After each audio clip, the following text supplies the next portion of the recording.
What is up, Miami Heat Talk fans? Ernest here, back with another Miami Heat Talk video. Hope everybody's having a beautiful day so far, you guys. And with all that said, off we go on another Miami Heat Talk adventure. Guys, I'm excited about this episode because in this episode, we talking trades. What is going to be best to help this Miami Heat team? Now, before we get there, you guys, a few things I want to talk about. Since the last video I posted, I want to talk about how Miami's been doing. It's been 3 games that have gone far. Over the weekend, we had a back-to-back against Milwaukee. I told you guys we had to pull one out. Turns out, we did better than that. We got both wins against Milwaukee in the new Miami Arena. I say new Miami Arena because it's not FTX anymore. It's now called, the Heat Arena or the Date Arena? The Arena, something like that. But anyways, Miami Heat pulled off a back-to-back victory against Milwaukee. Now, a lot of you are thinking, how the hell did that happen? Well, because Giannis Antetokounmpo did not play either game. So Miami did what they had to do. And with this season, the way the Heat have been playing, I thought, well, even with Antetokounmpo out, we're still going to lose one of those games because that's how this season has been. It's been a season of mediocrity. And the fact that the Heat won both games, it lifted me up. I'm like, holy crap, you guys. Miami have won 8 out of the last 11 games. We got a back-to-back against Milwaukee. We had that amazing thriller against Oklahoma where we went 40 for 40 from the three-point line. Holy shit. The tide is going to turn. Guys are getting healthy. It's going to happen. Then yesterday came where the Miami Heat played the Atlanta Hawks, running of this great momentum. Bam Adebayo was playing. Jimmy Butler was playing. Tyler Hero was playing. We still lost. We lost 121 to 113 against Atlanta. We were down by 24 at one point. We came back. We lost. I don't want to talk too much about these games, but I will say this. The problem that I had with the game against Atlanta was the same problem I was having with the Heat at the beginning of this season. For those of you that don't remember, for some reason, the fourth quarter is becoming kryptonite to Jimmy Butler. Not his fault, Erik Spoelstra. He doesn't want to play Jimmy in the fourth quarter. They're trying to rest Jimmy for the playoffs. Jimmy Butler did not play the entirety of the fourth quarter against Milwaukee that second game because the Heat were kicking ass. So no need to play him. So you can play him against Atlanta because it was a 2-game stretch. It's not like it was a back-to-back. But Erik Spoelstra sits Jimmy Butler out when there's 4 minutes left in the third quarter. So I'm thinking Jimmy's going to play the entirety of the fourth or the majority. They didn't bring Jimmy Butler in until 7 minutes left in the fourth quarter. He couldn't get a rhythm going. This is the problem I have with what Spoelstra's been doing this year. Yes, you're trying to save Jimmy for the playoffs. I understand that. I understand that Jimmy Butler is dealing with a minor knee injury. But there's no difference in playing Jimmy Butler for 36 minutes versus 32 minutes. 4 more minutes is not going to do anything different. Now, yes, you can say, Ernest, well, in 2012, Derrick Rose was playing a little bit longer than he should have, and had he not played those extra 2 minutes in the fourth quarter, he would not have torn his ACL and led to the season that Chicago had. I get that, yes, but that's a different situation. Everybody's situation is different. You need to win these games. The Miami Heat are 24-21. We're 7th in the Eastern Conference. We don't have the capability that Milwaukee has had this year. We don't have the opportunity to say, okay, take a game off, because every game counts for us. We are fighting to not make the play-in. So when you rest Jimmy Butler for that amount of time and don't let him to get his rhythm, don't let him to get his legs under him in the fourth quarter, this is what's going to happen. You're going to lose games. There's a lot of games that we've lost this year because of that, because Spoelstra holds out Jimmy for so long. I've seen Spoelstra hold out Jimmy until 3 to 4 minutes left in the fourth quarter. Why? Why? When you're losing, why? He's your best player on the floor. Why? He's making $141 million. Why? You're paying him this money to be the leading guy. Play him. Or don't. I mean, whatever. It's not my team. I'm just a fan. But what the hell? I mean, this is what's going to happen if you're doing this. And I'm just frustrated. I'm yelling at the TV like, damn it, put him in. But hey, I'm just a guy on a podcast. I'm not the coach for the Miami Heat. So Erik Spoelstra, as much as I respect you, as much as I admire you, you need to figure this out because this is not working. Okay? And it's just like the game against the Lakers, and it's just like the game against the Pistons, and it's just like the game against the Bulls. The Heat start to build this momentum this season, and it just gets shitted on. Like every time the Heat win 2 to 3 straight games, we think, okay, the tide is turning. And then a game against Atlanta happens. Or we lose to the G League Lakers. Or we lose to the worst team in the NBA, the Pistons. These are the losses, you guys, against these crap teams that are the reason why we're the 7th seed. Because if you look at the Eastern Conference standing, we are only 4.5 games down from the 2nd seed.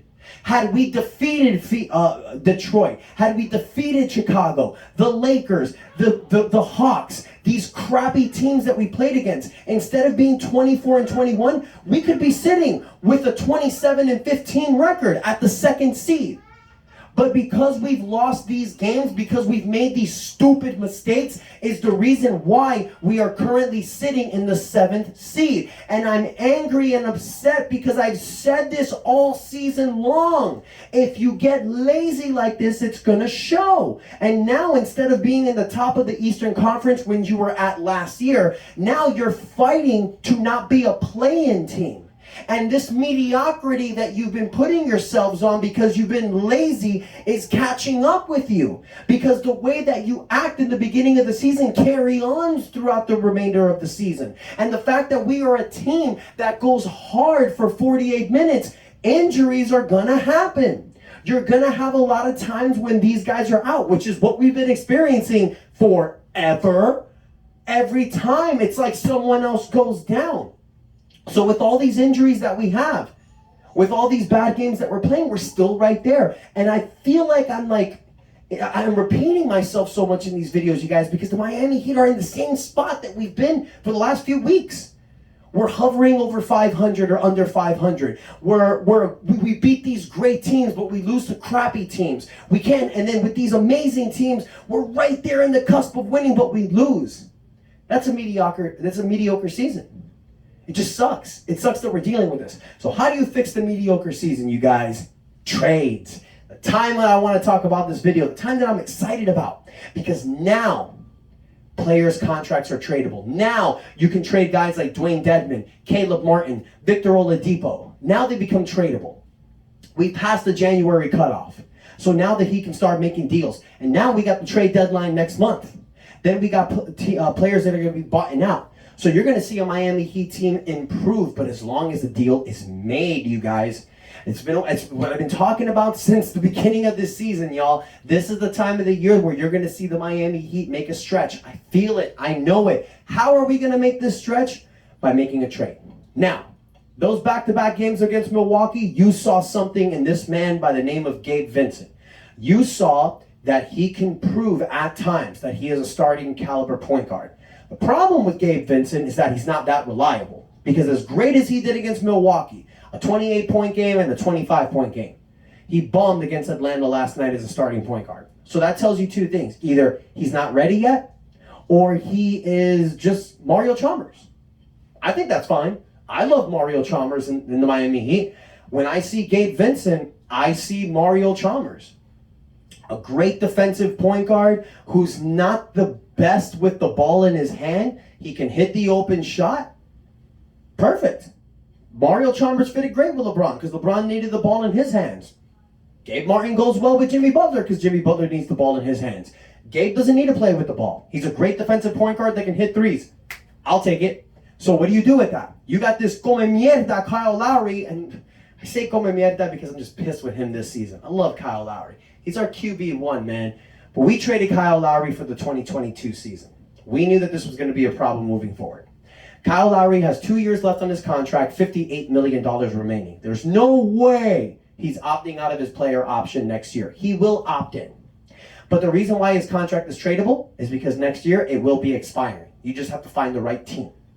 Also, you have Duncan Robinson, who's making $17 million with 4 years left on his contract. That one's going to be a little tough. You got Dwayne Dedmon making almost $5 million, Victor Oladipo making $9 million. These contracts are tradable. I don't want to trade Victor Oladipo. I really don't. But if the offer is right, you pull the trigger. There's 3 names that are floating around out there, you guys, for potential Miami Heat trades. You got Zach LaVine from the Chicago Bulls, making $215 million for the next 5 years. That's going to require a big move.